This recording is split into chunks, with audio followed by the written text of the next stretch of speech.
వందనాలండి. ఈరోజు యెషయా గ్రంథము 3 అధ్యాయాన్ని మనం చదువుకున్నాం. ఈ యొక్క అధ్యాయాన్ని చదువుకున్నప్పుడు 70 సంవత్సరాలు చెరలోకి వెళ్ళి మరలా తిరిగి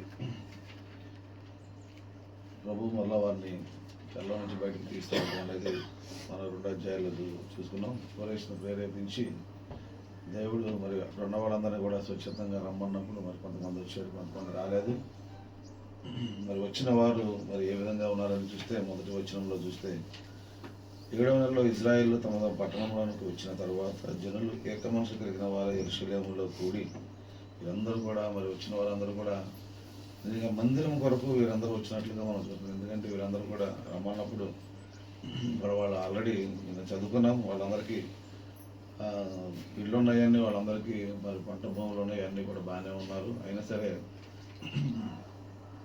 పిలిచినప్పుడు దేవుని మీద ప్రేమతో, మందిరం మీద ప్రేమతో మరి వీళ్ళందరూ వచ్చినట్లుగా మనం చూస్తున్నాం.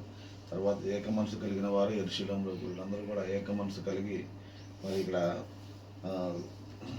దైవజనుడైన మోషే నియమించిన ధర్మశాస్త్రం అందు రాయబడిన ప్రకారం దహన బలులు అర్పించడానికి ఇజ్రాయేల్ దేవుడైన బలిపీఠమును కట్టారు. వీళ్ళందరూ కూడా ఏక మనసు కలిగి, ఎందుకంటే ఒక మందిరం కట్టాలి అంటే అది ఒకరితో ఏ పని కాదు. కాబట్టి వచ్చిన వారందరూ కూడా మరి చక్కగా ఏక మనసు కలిగి ముందుగా మరి ధర్మశాస్త్రం, మోషే ఇచ్చిన ధర్మశాస్త్రం అందు రాయబడిన ప్రకారం దహన బలులు అంటే ముందుగా మందిరానికి కట్టాల్సిన, మందిరం కట్టడానికి ముందుగా మరి దేవుణ్ణి స్తుతించడం, దేవునికి మరి బలులు అర్పించడం అనేవి జరుగుతూ ఉన్నాయి. తర్వాత అక్కడ పర్ణశాల పండుగలు, మరి అక్కడ ధర్మశాస్త్రం ప్రకారం జరగవలసిన పండుగలు ముందుగా అన్నీ కూడా ఒక ప్రాసెస్ ప్రకారం మరి జరుగుతూ ఉన్నాయి. అక్కడికి కూడా ఇంకా అప్పటికి పునాది వేయలేదు అనేది కూడా మనకి ఇక్కడ కనబడుతుంది. అంటే పునాది వేయడానికి ముందుగానే అందరూ కూడా మరి సిద్ధపాటు కలిగి ఉండడానికి, ఎందుకంటే మరి ఏక మనసు కలిగి ఉండాలి, ముందు సిద్ధపాటు కలిగి ఉండాలి. మందిరం వెళ్ళడం అంటే అంత తేలికైన పని కాదు. మరి ఎంతో కాలం శ్రమిస్తే కానీ మందిరం కట్టడానికి అక్కడ మరి ఇదవ్వలేదు. ఎందుకంటే సొలొమోను కట్టిన మందిరానికి కూడా ముందుగా మరి దావీదు అన్నీ సమకూర్చాడు. అందరినీ, గాయకుల దగ్గర నుంచి యాజకులని, లేవీయులని అందరూ కూడా అందరినీ సమకూర్చి తర్వాత మరి అందరినీ మందిరం కట్టడం అనేది ప్రారంభమైంది. ఇప్పుడు కూడా మరి ఆ విధంగా అన్నీ కూడా సిద్ధపాటు. అంటే మందిరం కట్టడానికి అంటే ఎందుకంటే దేవుడు నివాసం చేసే మందిరం, అంటే నివాసం చేయడం అంటే మందిరంలో నివాసం చేస్తారంటే నివాసం అని కాదు, కానీ దేవుడు అన్నాడు మరి ఆలయంలో అంటే చేతి పనిలో నేను ఉన్నాను. కానీ అంటే మందిరం అనేది దేవునికి ఎంతో ఇష్టమైనది. ఎందుకంటే మందిరానికి ఎందుకు వస్తాము అంటే మరి దేవుని మాటలు వినడానికి, మరి దేవుని గురించి తెలుసుకోవడానికి, మన జీవితాలు మార్చుకోవడానికి, మరి ఇవన్నీ కూడా మరి దేవుని మందిరంలోనే మరి నిత్యము మరి జరుగుతూ ఉంటాయి. కాబట్టి ఆదివారము విశ్రాంతి దినము మన కట్టడాన్ని ఆచరించాలి అని ఇంట్లో కూర్చుండడం వల్ల దేవుని గురించి మనకు పెద్ద తెలిసేదే ఉండదు. కానీ మందిరానికి వచ్చినప్పుడే మరి దేవుడు మనతో మాట్లాడటానికి, దేవుడు మనతో మాట్లాడతారు, మన జీవితాలు మారుస్తారు, మన ఆత్మీయ స్థితిని మారటం మరి దేవుడు ఇన్ని విధాలుగా మరి మందిరం అనేది మనకు చాలా అవసరమైనది. దేవుడు కూడా మందిరం విషయంలో చాలా శ్రద్ధగా ఉన్నాడు అనేది. ఎందుకంటే ఇజ్రాయెల్ ప్రజలు ఎప్పుడైతే మరి అక్కడ బయలుదేరారో మందసం అనేది లేకుండా మరి ఇజ్రాయెల్ ప్రజలు బయలుదేరాలి. మందసం ఎక్కడైతే ఉందో అక్కడ ఆగిపోయారు. మళ్ళీ మందసం బయలుదేరినప్పుడు ఇజ్రాయెల్ ప్రజలు బయలుదేరంటే ఆ మందసం అనేది మరి ఆ ప్రజెన్స్, దేవుని ప్రజెన్స్ అక్కడ ఉంది అనేది మనకు ముందు నుంచి తెలుసు. కానీ ఎక్కడికక్కడ డేరాల్లో ఉంది కాబట్టి మరి దావీదు ఒక మందిరం ఉండాలని చెప్పేసి అక్కడ కట్టడం అనేది జరిగింది. అంటే దేవుని నివాస స్థలంగా ఒకటి మనం ఏర్పరచుకుని మరి ఆ మందిరంలోకి వచ్చి దేవుని గురించి మాట్లాడుకోవడానికి, మరి ప్రార్థన చేసుకోవడానికి దేవుడు ఒక సమాజంగా, ఒక సంఘంగా మనందరినీ మరి అప్పటి నుంచి కూడా మరి సంఘంగా సమకూర్చడం అనేది మరి జరిగింది. కాబట్టి దేవుడికి అంటే ఆ విధంగా ఉండటం, అంటే ఏక మనసు కలిగి అందరూ ప్రార్థన చేయడం అనేది దేవునికి ఎంతో ఇష్టమైనదిగా మనం ఇక్కడ చూస్తున్నాం. సంఘంగా కోరి చేరినప్పుడు మరి సంఖ్యలే బద్దలైపోయినాయి. మరి పేదరు గారు జైల్లో ఉన్నప్పుడు మరి సంఘంగా ఏర్పడి మరి ఏక మనసు కలిగి ప్రార్థన చేసినప్పుడు మరి అక్కడ చెరసాల నుంచి బయటకు రావడం అనేది జరిగింది. అంటే దేవుడు ఏక మనసు కలిగి, అంటే నలుగురు సమకూడి ఏక మనసు కలిగి అంటే ఒక చోట ఉండి ప్రార్థన చేయడానికి కానీ అంటే దేవుడు ఇష్టపడుతున్నాడు. అంటే సింగిల్గా కాకుండా మరి ఏక మనసు కలిగి 2-3 కలిసి ప్రార్థన చేసి ఎక్కడైతే నా పేరట ఉంటారో వారి మధ్య నేను ఉంటానని సెలవిచ్చిన దేవుడు. అంటే మరి సంఘంగా ఎందుకు కూరుకుంటున్నామంటే దేవుడు మన మధ్య ఉండి ఒకరి ప్రార్థన ఒకరు ఏకీభవిస్తూ అంటే ఒక్కొక్కరు ఒక్కో రకంగా ప్రార్థన చేస్తారు. కాబట్టి ఇవన్నీ కూడా ఏకీభవించినప్పుడు దేవుడు కార్యం చేస్తాడని మరి మన యొక్క విశ్వాసము, నమ్మకం మరి ఆ విధంగా మనం కూడా సంఘంగా కూడి ప్రార్థన చేస్తాం. ఎందుకంటే మందిరం యొక్క విశిష్టత ఏంటంటే మనందరం కూడా కూడి సంఘంగా ప్రార్థన చేయడానికి, సంఘంగా దేవుని మాటలు మాట్లాడుకోవడానికి మరి ఇవన్నీ కూడా దేవుడు మనల్ని మరి ఏర్పాటు చేసుకున్నాడు. క్రైస్తవులుగా దేవుని బిడ్డలుగా మనం ఏర్పాటు చేసుకున్నాం. కాబట్టి దేవుడు అందుకని మళ్ళా 47, 70 సంవత్సరాలు చెరలో ఉన్న వాళ్ళు కూడా మళ్ళా మందిరానికి ఎందుకు రమ్మని 70 సంవత్సరాలు మరి వాళ్ళకి మరి ఎక్కడ కూడుకోవడానికి లేదు, సమాజంగా కూడుకోవడానికి లేదు, ఎక్కడ బళ్ళు అర్పించడానికి లేదు.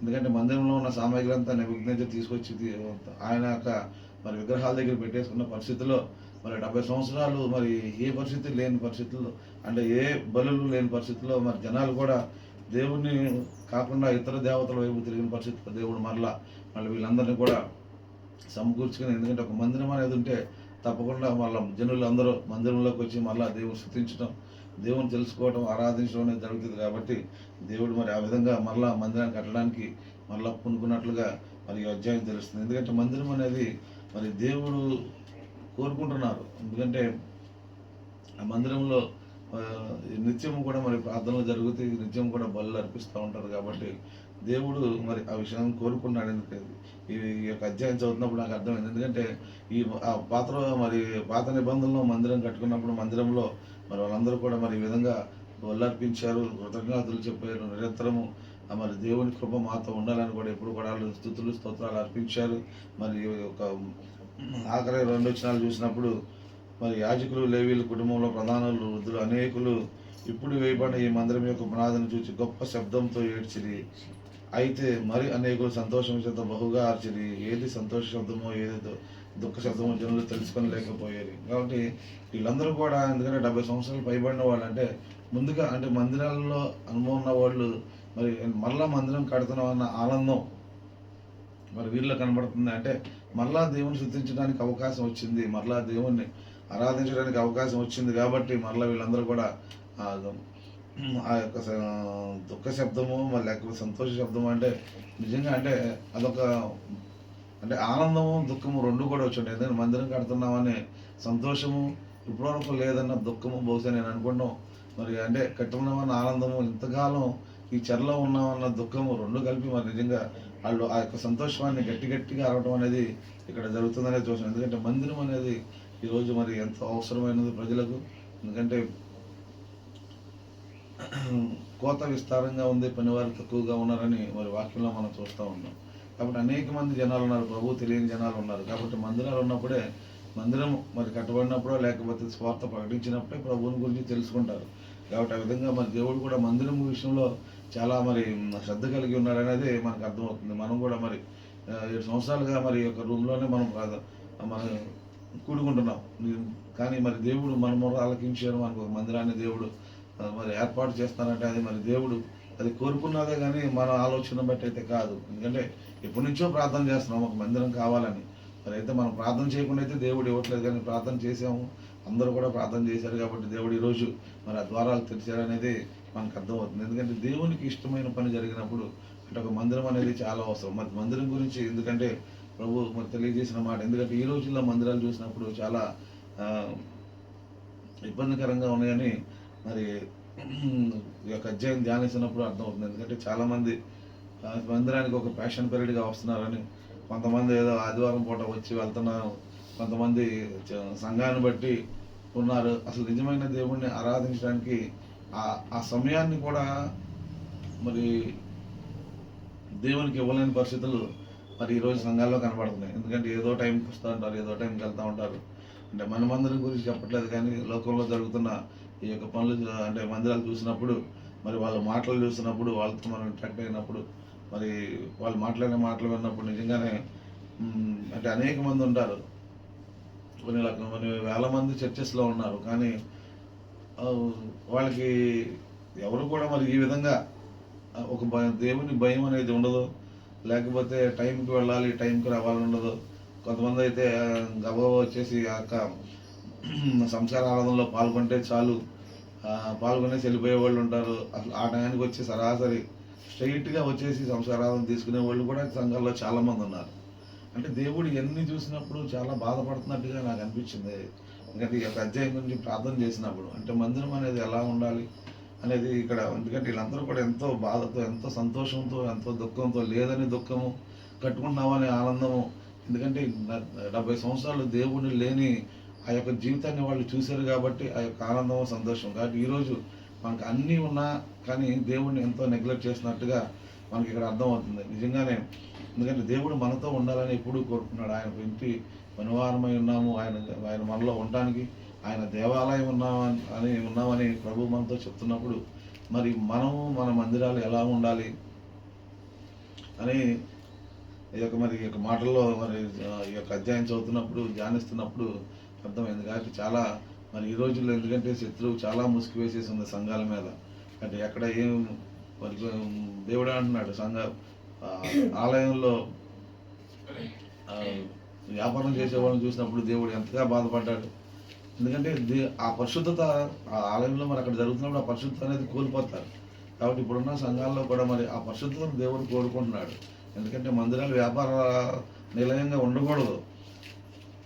అంటే మందిరాలు అనేది మందిరంగా ఉండాలి, ప్రభువుని ఆరాధించే మందిరంగా ఉండాలి, అది ఒక పరిశుద్ధంగా ఉండాలి అనేది ప్రభువు కోరుకున్నప్పుడు మరి ఈ రోజున మరి దేవుని ఆలయం ఎలా ఉన్నది అనేది ఒకసారి మనం బయటకు వెళ్తే మనకు అర్థమవుతూ ఉంటుంది. కాబట్టి దేవుడు మనకి ఇచ్చిన ఈ మందిరాన్ని బట్టి, దేవుడు ఏర్పాటు చేసిన ఈ మందిరాన్ని బట్టి మనం ఎంతో ఎప్పుడు కూడా నిత్యము కృతజ్ఞతలు చెల్లిస్తూ ఉండాలి. ఎందుకంటే నిజంగా మనం ఉన్నది కొద్ది మంది అనేది కాదు, కానీ దేవుడు మన మధ్య ఉండి మనతో పాటు మనం నడిపిస్తున్న విధానాన్ని మనం చూసినప్పుడు నిజంగా చాలా మరి ఆశ్చర్యంగాను, ఎక్కడెక్కడో ఉన్నవాళ్ళం అసలు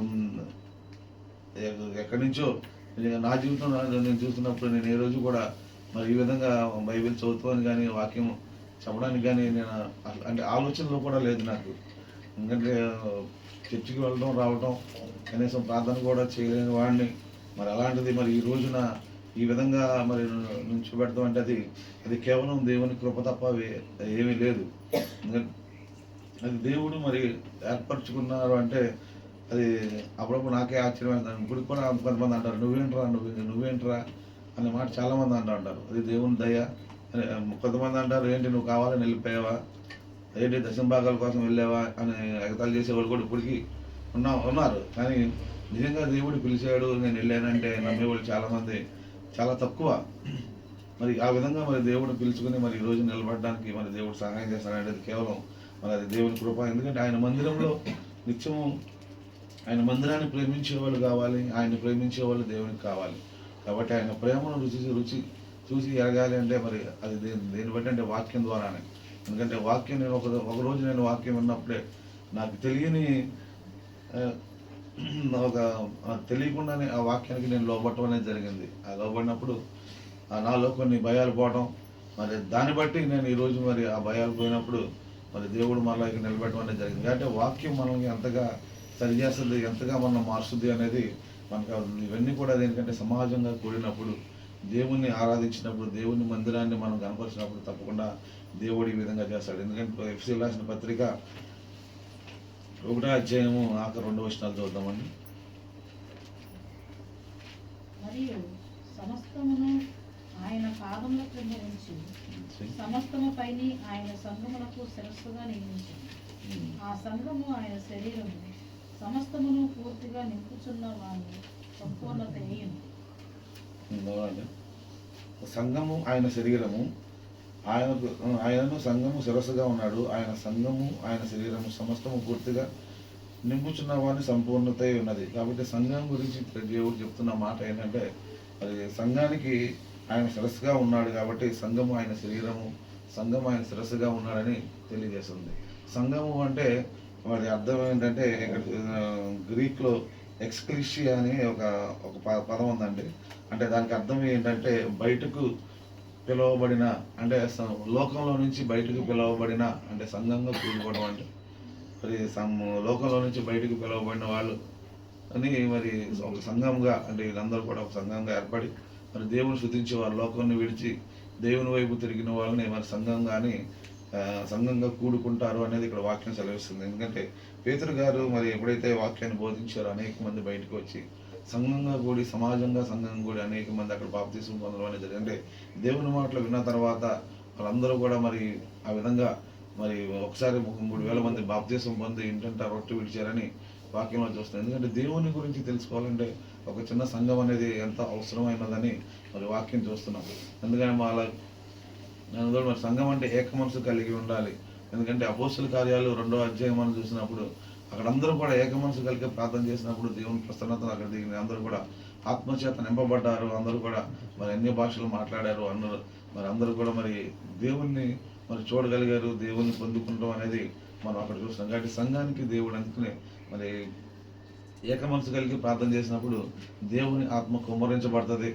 దేవుడు మన మధ్య ఉండి మనందరినీ కూడా మరి ఆయన ఆత్మచేత నింపి దేవుడు మనల్ని నడిపిస్తాడని మరి మనం నమ్ముతున్నాం. ఎందుకంటే అపోస్తుల కార్యాల్లో మరి శిష్యులు ఏ విధంగా పొందుకున్నారో మనం కూడా ఆ విధంగా మరి ఆ యొక్క ఆత్మను పొందుకోవాలని మనం కూడా ప్రార్థన చేసుకుంటున్నాం. అంటే అది ఏక మనసు కలిగి ఉన్నప్పుడు తప్పకుండా దేవుడు సహాయం చేస్తాడు. ఎందుకంటే సంఘంగా కూడినప్పుడు, సమాజంగా కూడినప్పుడు దేవుడు చేసే అద్భుతాలు మనం కూడా చూడాలంటే ఆ ఏక మనసు అనేది ఎంత అవసరం. ఇక్కడ కూడా దేవుడు సంఘానికి శిరసై ఉన్నాను అని చెప్తున్నాడు. దేవుడు ఆయన శరీరం అని కూడా మరి దేవుడు మనకి తెలియజేస్తున్నాడు. ఎందుకంటే ఈ విధంగా దేవుడు మనల్ని మరి ఆయన నడిపించాలని కోరుకున్నాడు. సంఘంగా మరి ఆయన శిరస్సుగా ఉండి ఆయన మాటలే మనం మాట్లాడుకోవాలండి. ఆయన చెప్పిన మాటలని మనం మాట్లాడుకోవాలి. ఆయన చెప్పేది చూపే మార్గంలో మనం ఉండాలని మరి ప్రభు మనల్ని కోరుకున్నాడు. అపోస్తుల కార్యాలు 2వ అధ్యాయంలో మరొక ఆఖరి వచనాలు చూద్దామండి. 34, 36 వచనాలు చూస్తే దావీదు పరలోకమునకు ఎక్కిపోలేదు, అయితే దాంట్లో నేను శత్రువుల పాదముల కింద పాదపీఠం వచ్చాను. నీవు నా కృపాసనంలో కూర్చున్నాను, ప్రభువు నాతో చెప్పాను. మీరు సిలువ వేసిన ఈ యేసు దేవుడిగా, ప్రభువుగా, క్రీస్తుగా నియమించను. ఇది ఇజ్రాయేల్ వంశమంతయు రూఢిగా తెలుసుకున్న వాళ్ళని చెప్పాను. కాబట్టి మనం ఎవరి గురించి మాట్లాడుకుంటున్నాము అంటే యేసు ప్రభు వారి గురించి, ఆయన మార్గం గురించి మనం మాట్లాడుకున్నప్పుడు ఇక్కడ అన్నాడు, మీరు సిలువ వేసిన ఈ యేసుని దేవుడిగా, దేవుడు ప్రభువుగాను క్రీస్తుగాను నియమించింది. అది ఇజ్రాయేల్ వంశం అంతా రూఢిగా తెలుసుకోవాలను. కాబట్టి ఎప్పుడైతే మన దేవుని మార్గాలు అనుసరించకుండా మరి సిలువ వేశారో, మరి ఆ సిలువ వేడిన క్రీస్తే ఈరోజు దేవుడుగా మరి ప్రభువుగా మరి తండ్రి అయిన దేవుడు నియమించాడు. కాబట్టి ఇజ్రాయేల్ అందరూ కూడా రూఢిగా తెలుసుకోవాలని ప్రభు తెలియజేశారు. కాబట్టి మరి ఆయన బట్టి ఈ రోజున, ఎందుకంటే మరి ఆ సిలువ వేసిన కానీ ఆయన ఎందుకు సిలువ వేయబడ్డాడంటే మన పాపముల కొరకు, మరి ఏ పాపం ఎరుగని మరి ఆయన మన పాపల కొరకు సిలువ వేయబడ్డాడు. కాబట్టి ఆయన ఏర్పాటు చేసిన సంఘంలో ఈరోజు మనం ఉన్నాం. కాబట్టి మరి ఆయన ప్రకారం మనం నడవాలని ప్రభు కోరుకుంటున్నారండి.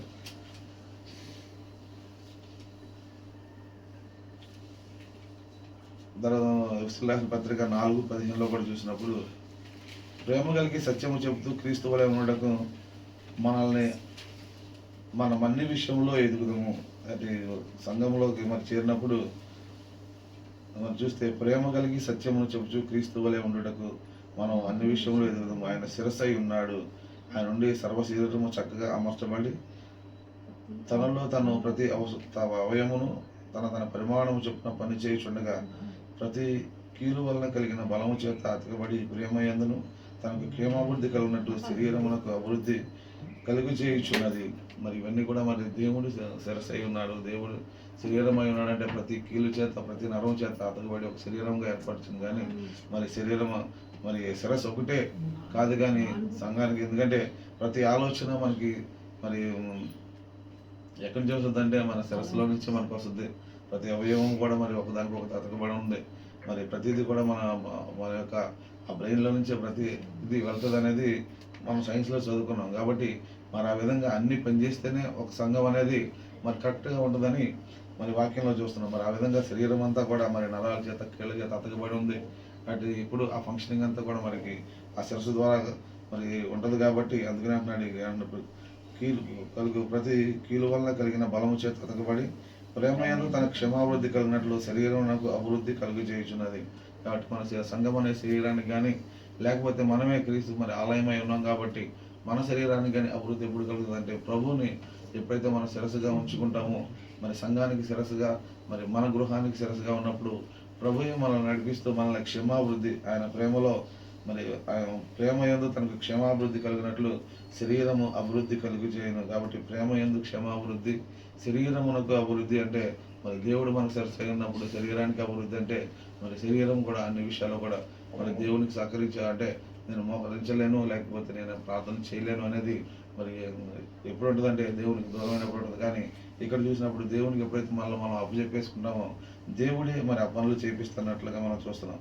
ఎందుకంటే ప్రతి కీలు వలన కలుగు బలము చేత అతకబడి ప్రేమయందు తనకు క్షేమాభివృద్ధి కలిగినట్లు మరి శరీరము అభివృద్ధి కలుగు చేయించున్నది. కాబట్టి శరీరం కూడా ఎప్పుడు అభివృద్ధి కలుగుతుందంటే మరి దేవుణ్ణి మనం శిరస్సుగా ఉంచుకున్నప్పుడు ఆ యొక్క ఆలయానికి మరి శిరస్సుగా దేవుడు ఉన్నాడని మనం అనుకున్నప్పుడు తప్పకుండా దేవుడు మనకి అన్ని విషయాల్లో కూడా తోడుగా ఉంటాడని మరి వాక్యంలో మనం చూస్తున్నాం. కాబట్టి ఈ విధంగా మరి సంఘంగా కూడుకోవడం అనేది దేవుడు ఎంతగానో మనల్ని కోరుకున్నాడు. మందిరం అనేది దేవునికి ఎంతో ఇష్టమైనది. ఎందుకంటే మరి ఇది కిటికల చేత కట్టబడింది కదా అని అనుకుంటాం కదా. సొలొమోను కట్టినప్పుడు అన్నాడు సంఘం మరి ఎవరైతే మా మందిరం వైపు చేతులు చాచి మరి ప్రార్థన చేస్తావో వారు మొదలు ఆలకించమని సొలొమోను భక్తుడు ఆ రోజు ప్రార్థన చేసినప్పుడు దేవుడు మరి ఆమెను అన్నాడు అక్కడ. ఎందుకంటే మనం కూడా మరి ఆ యొక్క వాగ్దానాన్ని స్వరదించుకోవాలి. మరి ఆ మందిరానికి దేవుడు మరి ఇస్తున్న గొప్ప ఘనత. ఎందుకంటే సంఘానికి మనం వచ్చినప్పుడు చాలా భయభక్తులతో వస్తాం, చాలా భక్తి శ్రద్ధలతో వస్తాం. ఎందుకంటే దేవుని ప్రజెన్స్ ఉంటుందని ఆ నమ్మకం మనలో ఉన్నప్పుడు తప్పకుండా ఆ గౌరవం, ఆ భక్తి శ్రద్ధలు, ఆ మర్యాద అనేది దేవుడికి మనం ఇస్తాం. అందుకని దేవుడు మరి మందిరాన్ని కూడా దేవుడు కోరుకున్నాడు. ఇశ్రాయేలు ప్రజలు తప్పిపోయారు, మరలా వాళ్ళకి ఒక మందిరం కావాలి అని ప్రభు ఎందుకు మరలా వాళ్ళందరినీ తీసుకొచ్చారు అంటే ఎప్పుడు కూడా నిత్యము కూడా ఆ మందిరంలో ఉన్నప్పుడు ప్రతి ఒక్కరికి ఆత్మీయ ఆహారం అనేది దొరుకుతుంది. మరి ఆత్మీయంగా మనం బలపడతాం, ఆత్మలో మనం స్థిరపడతాం అనేది దేవునికి తెలుసు. కాబట్టి మనందరం కూడా సమాజం లేకపోతే ఎటువంటి అతను చెదిరిపోతే మరి ఎవరికాళ్ళే ఆదివారం నేను ఆచరిస్తున్నానంటే మరి ఏ విధంగా ఆచరిస్తున్నాము అనేది మనకు తెలుసుకోవాలంటే మరి దేవుని మాటలు చేత. ఎందుకంటే పాత నిబంధన అంతా కూడా మరి విశ్రాంతి దినం గురించి చాలా చోట్ల మనకు రాసి ఉంటుంది. విశ్రాంతి దినం ప్రత్యేకమైన దినము, దాన్ని ఆచరించాలి, క్రమం తప్పకుండా ఆచరించాలి. ఎందుకంటే ఇది మనకు ఒక నిబంధనగా మరి దేవుడు ఎందుకు తెలియజేశాడంటే నిబంధన మరి బ్రేక్ చేయడం అంటే మరి అందుకని మందిరానికి వచ్చి కంపల్సరీగా మందిరాన్ని దేవుడిచ్చే ఆత్మీయ ఆహారాన్ని మనం తీసుకోవడం అనేది దేవుడికి ఇష్టమైనది. కాబట్టి మందిరం మీద దేవుడికి అంత శ్రద్ధ ఉన్నది. కాబట్టి మరలా ఇజ్రాయెల్ ప్రజలు మరలా ఆ బబులోని చెరలోంచి దేవుడు తీసుకొచ్చి మందిరానికి కట్టడానికి మరి అక్కడ ఇజ్రా తర్వాత నెహెమియా ఒక్కొక్కరుగా మందిరాన్ని కట్టడానికి దేవుడు ఎందుకు ప్రేరేపించారు, ఎందుకు మరలా మందిరం కొరకు అంటే మరలా తన బిడ్డలు మరలా ఆయన కొరకు నిలబడాలని, మరలా దేవుని పనివారిగా ఉండాలని, దేవుడు చెప్పే ప్రతి మాట వినాలని ప్రభువు కోరుకుంటున్నాడు. కొలసీలు రాసిన పత్రికలో కూడా మనం చూద్దామని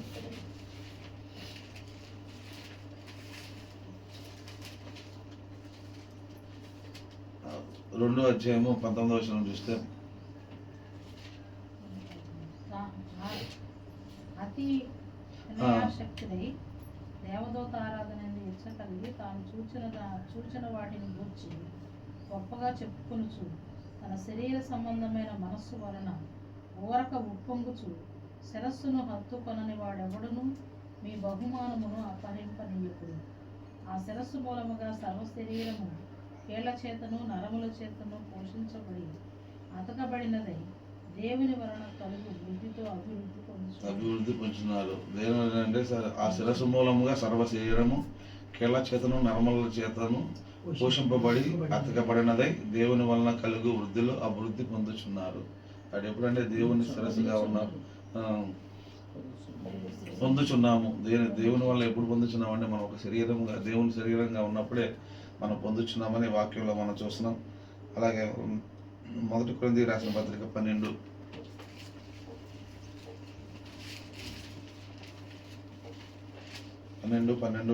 చూద్దామండి.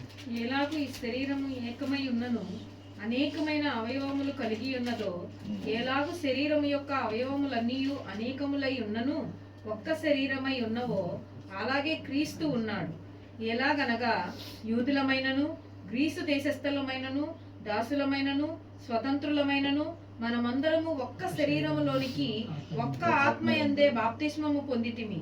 మనమందరము ఒక్క ఆత్మను పానము చేసిన వారమైతిమి. శరీరం ఒక్కటే అవయవముగా ఉండక అనేకమైన అవయవములుగా ఉన్నది.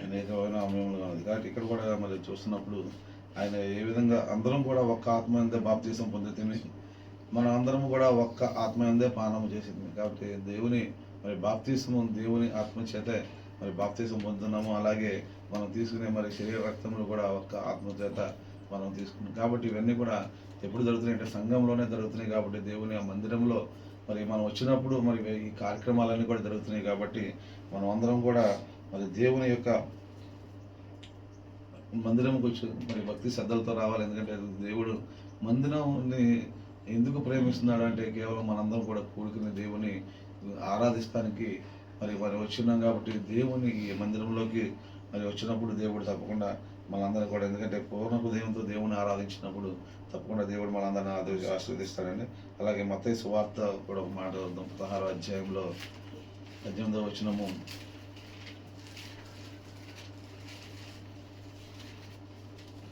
మరియు నీవు పేతురువు, ఈ బండ మీద నా సంఘమును కట్టుదు, పాతాళలోక ద్వారము దాని ఎదుట నిలువదు, నీతో చెప్పుచున్నాను. చాలండి. కాబట్టి ఇక్కడ మరియు నువ్వు పేతురువు, ఈ బండ మీద నా సంఘమును కట్టుదు, పాతాళంలో ద్వారములు దాని ఎదుట నిలవని నీతో చెప్తున్నాను. నిజంగానే మరి పేతురుతో నీవు పేతురు అంటే అర్థం మరి బండ అనేది మనం చూస్తున్నాం. కాబట్టి ఈ బండ మీద నా సంఘమును కట్టదు. కాబట్టి ఆ బండ మీద సంఘం ఎవరు కట్టాలంటే క్రీస్తు అనే బండ మీద సంఘం కట్టుకోవాలని ప్రభు తెలియదు, మనం పోయిన వారం చూసుకున్నాం. కాబట్టి నీ బండ మీద నా సంఘము కట్టదు. కాబట్టి ఈ బండ మీద, ఎందుకంటే ఈ సంఘము ఎలా కట్టుకోవాలంటే మరి మనం ఎఫెసీయుల రాసిన చూసినప్పుడు పోయిన వారం చదువుకున్నాం. మరి దేని మీద కడతాం? ప్రవక్తల అపోస్తుల బోధ వల్ల, ప్రవక్తల బోధ వల్ల మనం కట్టబడుచున్నామని అన్నది. కాబట్టి సంఘాన్ని కూడా మనం ఎలా ఎందుకు కట్టుకున్నామంటే మరి వారు బోధించిన బోధన బట్టి మనం కూడా స్థిరంగా ఉండాలని స్థిరమైన పునాది మనం వేసుకుని మన విధంగా కట్టబడటం అనేది ఇక్కడ మనం చూస్తున్నాం. కాబట్టి ఎందుకంటే ఇక్కడ పాతాళపు ద్వారములు దాని ఎదురు నిలవనేరవు అని నీతో చెబుతున్నాను. కాబట్టి సంఘంగా మనం కూడి ప్రార్థించినప్పుడు నిజంగా శత్రువు మనలో నుంచి, అంటే ఏ శత్రువు కూడా మన ముందు నిలవనేరదు అని మరి ఇక్కడ ఈ వాక్యంలో మనం చూస్తున్నాం. కాబట్టి సంఘంలో దేవుని మందిరంలోకి వచ్చి మరి దేవునితో మనం ఉన్నప్పుడు తప్పకుండా మనం జయించే వారంగా ఉంటాము. ఎందుకంటే పాతాళ లోక ద్వారములు దాని ఎదురు నిలవనేరవని నీతో చెబుతున్నాను. కాబట్టి ఏ పాతాళం కూడా మరి సంఘముగా మరి మనం కూడి మనం ప్రార్థన చేసినప్పుడు మన ముందు మరి ఏది కూడా నిలవదు. కాబట్టి మందిరాన్ని దేవుడు అంతగా మనం ప్రేమిస్తున్నాడు. కాబట్టి మందిరంలో జరిగే ఆరాధనలకు కానీ, మందిరంలో జరిగే దేనికైనా కానీ మనం నిజంగా శిరస్పంచి దేవుని పాదాల చెంతకు వచ్చి తప్పకుండా మరి దేవుడిని మనం ఆరాధించే వారంగా ఉండాలి. మందిరానికి దేవుడు ఎంతో ప్రాధాన్యత ఇస్తున్నట్టు మరి ఎందుకంటే వాళ్ళందరూ కూడా సంతోషించారు, దుఃఖించారు. ఎందుకంటే కొంతకాలం మందిరము లేదని బాధ, మరలా కడుతున్నామని సంతోషము. ఎందుకంటే అక్కడ మామూలుగా శబ్దం అనేది దుఃఖము, లేకపోతే జనులు తెలుసుకోలేకపోయిన జనులు గొప్ప ధ్వని చేసినందున ఆ శబ్దము బహు దూరంగా వినపడాను. కాబట్టి ఎంతో ఆర్భాటంతో, ఎంతో ఘనంగా మరి యొక్క మందిరాన్ని మరలా పునాది వేయటం అనేది జరిగింది. ఇది నిజంగా సంతోషకరమైన మరి సందర్భం. ఎందుకంటే మరలా మందిరం కట్టబడుతుంది, అందరూ కూడా జనులందరూ కూడా సంతోషంతో మరలా గంతులు వేయటం అనేది మనం చూస్తాం. కాబట్టి ఈ విధంగా ఎప్పుడు కూడా మనం ఎప్పుడైతే మన హృదయాన్ని, మన యొక్క మందిరాన్ని మనం ప్రేమించగలుగుతాం, దేవుణ్ణి ప్రేమించగలుగుతామో మరి దేవుని బట్టి ఆ మందిరాన్ని కూడా మనం ప్రేమించగలుగుతాం. నిత్యము ఇక్కడ ఆహారం ఉన్నట్లుగా మనం ఎప్పుడు కూడా ఈ యొక్క ఆత్మీయ ఆహారం మనం తీసుకోవాలని, ఆత్మీయంగా మనం బలపడాలని ప్రభు ఎప్పుడు కూడా మనల్ని కోరుకుంటున్నాడు. అందుకనే మందిరానికి మరి మందిర విషయంలో ప్రభు చాలా శ్రద్ధ కలిగి ఉన్నారని మరి వాక్యం చదువుతున్నప్పుడు నాకు అర్థమైంది. ఎందుకంటే అనేక సంఘాల గురించి మాకు తెలియజేసినప్పుడు చాలా బాధ అనిపించింది. నిజమే కదా, సంఘాలన్నీ ఇలా పాడైపోతున్నాయి. ఎందుకంటే మనుషులు బట్టి, లేకపోతే కొన్ని ఆచారాలు బట్టి, మరి వాళ్ళకున్న మరి వాళ్ళు తీసుకునే మరి ఆ యొక్క నిర్ణయాలు బట్టి. ఎందుకంటే కొన్ని సంఘాల్లో సేవకుడి కంటే అక్కడున్న పెద్దలకే ప్రాధాన్యత ఎక్కువ ఉంటుంది. పెద్దలు ఏది చెప్తే సంఘాల్లో సేవకుడు అది చేయాలి, లేకపోతే సేవకుని మార్చేసుకునే సంఘాలు కూడా చాలా ఉన్నాయి. కాబట్టి ఇలాంటి పరిస్థితులు చూసినప్పుడు దేవుడు ప్రేమించేది ఏంటంటే సంఘంలో ఉన్న మరి ఆ వాక్యాన్ని బట్టి మనందరం కూడా ఎందుకు నడవాలని, ఎందుకంటే మందిరాన్ని మనం కూడా ప్రేమించి మన మందిరం గురించి కూడా మనం ప్రార్థన చేయాలి. ఎందుకంటే దేవుడు ఏర్పాటు చేసిన ఈ మందిరం మనం అడుగుతున్నాము, కానీ పని జరిగించేవాడు ఆయన. నిజంగా ఎప్పటివరకు పని జరిగిందంటే అంత అద్భుతంగానే జరిగింది. ఇది ఆశ్చర్యకరంగానే మరి ఒక మందిరం ప్రారంభం జరగడం అనేది మరి చూస్తుంటే చాలా మరి దేవుడే ఈ కార్యం చేస్తున్నాడు అనేది మాత్రం అర్థమవుతుంది. మరి మీరందరూ కూడా మరి తెలుసుకున్నారో లేదో తెలియదు, కానీ నిజంగా ఇప్పటివరకు స్లాబ్ వేయడానికి అసలు పని ప్రార్థన చేసిన మొదటి రోజు నుంచి కూడా పని ఎక్కడ ఆకుండా సరాసరి స్లాబ్ వేయటం అనేది ఇంకా మరి లోన్ ఇంకా శాంక్షన్ అవ్వలేదు, ఇంకా ప్రాసెస్లోనే ఉంది. అయినా కానీ దేవుడు తన పని తను జరిగించగలుగుతున్నాడంటే నిజంగా దేవుడు మందిరానికి మనం అంటే ఒక మందిరాన్ని కొరకు దేవుడు ఎంతగా మరి ఇష్టమై ఉన్నది అనేది మనం ఒకసారి ఆలోచించుకొని ఈ యొక్క మన మందిరం గురించి కూడా మనం చాలా అర్థం చేసుకోవాలి. మనం ఆరాధన జరిగే మందిరమే కాదు, మనం కూడా దేవుని ఆలయమై ఉన్నాం కాబట్టి మన గురించి కూడా మనం జాగ్రత్త పడుతూ మన గురించి కూడా మనం శ్రద్ధ తీసుకుంటూ ఈ యొక్క మందిరాన్ని చాలా జాగ్రత్తగా చూసుకొని ప్రభు పెట్టి కోరుకుంటూ దేవుడి తన పరిశుద్ధ వాక్యం దీవించింది.